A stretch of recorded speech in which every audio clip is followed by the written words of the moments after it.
Somewhere in Louisiana, there's a warehouse that barely needs people. It doesn't look like a warehouse. It looks like a machine that happens to have humans standing inside it. Most people think Amazon's real advantage is the website, the low prices, or the one-click checkout. That's the visible part. The real advantage is something almost nobody outside the company ever sees, the floor of the warehouse itself. Over the last few years, that floor has quietly stopped being a building full of workers and started becoming something closer to a single, continuous machine. One that senses, decides, and moves inventory, almost without a person in the loop. Amazon has a word for this. It calls it advanced technology. It's a fitting name, actually, because what's happening on that floor genuinely is advanced. That warehouse runs with roughly 10 times more robots than a typical older facility. And it uses 8 different robotic systems, working in coordination rather than isolation. A system called Sequoia moves inventory into containers and delivers it directly to a worker's hands at the exact height that avoids bending or reaching. A mobile robot called Proteus navigates the floor on its own, reading its surroundings instead of following a fixed path. And a robotic arm called Sparrow picks individual items out of bins, something considered nearly impossible to automate just a few years ago. None of these machines are impressive alone. What's different is that they don't operate as separate tools anymore. They operate as one loop, sensing, deciding, and moving, from the moment an order is placed to the moment it reaches a truck. That facility processes orders 25% faster than Amazon's older buildings, without a person walking a single extra step. For robotics, a picker walking the aisles handled around 100 items an hour. Most of that time wasn't spent picking, it was spent walking. A goods-to-person station pushes that to 3, sometimes 400 items an hour, simply by eliminating the walk entirely. Here's what makes Shreveport more than just one impressive building. Amazon isn't treating it as a one-off, it's treating it as a blueprint. The company is already planning to replicate this exact design across roughly 40 facilities by the end of 2027. Meaning every lesson learned on that one floor gets copied, site after site, at industrial scale. And there's a reason this is happening now, rather than 5 or 10 years ago. The core problem is getting a robot to reliably pick a random, oddly shaped item out of a bin without crushing or dropping it.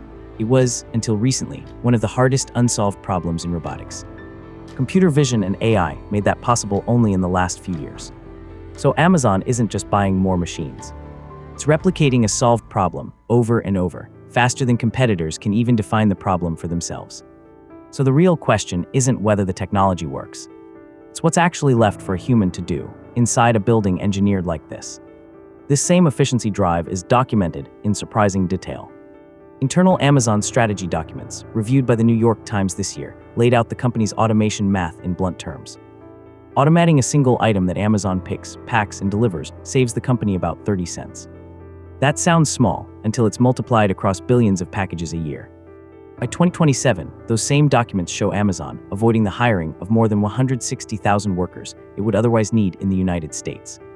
By 2033, that number climbs past 600,000, even as the company expects to sell roughly twice as many products as it does today. The ultimate target, according to these documents, is to automate 75% of Amazon's entire operation. But Amazon has pushed back on this characterization, saying leaked internal documents don't reflect the company's full hiring strategy and that it continues to create hundreds of thousands of jobs across its operations. This isn't speculation about a distant future. It's a board-level plan with specific years already attached to it, which means the warehouse of the future everyone keeps talking about isn't coming. Parts of it already have a delivery date. This isn't happening in isolation. Walmart is running its own automation push in parallel. It's aiming to have roughly 2/3 of its stores serviced by automated distribution centers, with more than half of its e-commerce order volume already moving through automated facilities. DHL has been rolling out its own collaborative robots across its logistics network. The race Amazon started in 2012 has become the new baseline for the entire industry. Whoever solves warehouse automation first effectively sets the rules everyone else has to follow. So does this mean the human role simply disappears, or does it simply change over time? As robots take over picking and sorting, Amazon has been hiring for a different kind of warehouse job.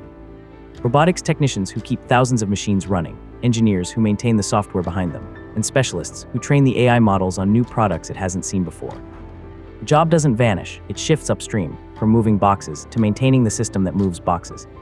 And there's a limit to what even Amazon's most advanced robots can do. Fragile, irregularly shaped, or unusually packaged items still trip up robotic arms far more often than a person would ever struggle. That's precisely why Amazon keeps humans stationed at the exact points in the process, where judgment still beats precision. The system isn't replacing people everywhere. It's narrowing, very deliberately, to the few things machines still can't reliably do. Amazon's real product was never the website. It's the warehouse itself, an operating system for moving physical goods that took over a decade and billions of dollars to build, and that no competitor can simply copy overnight. That's the actual moat.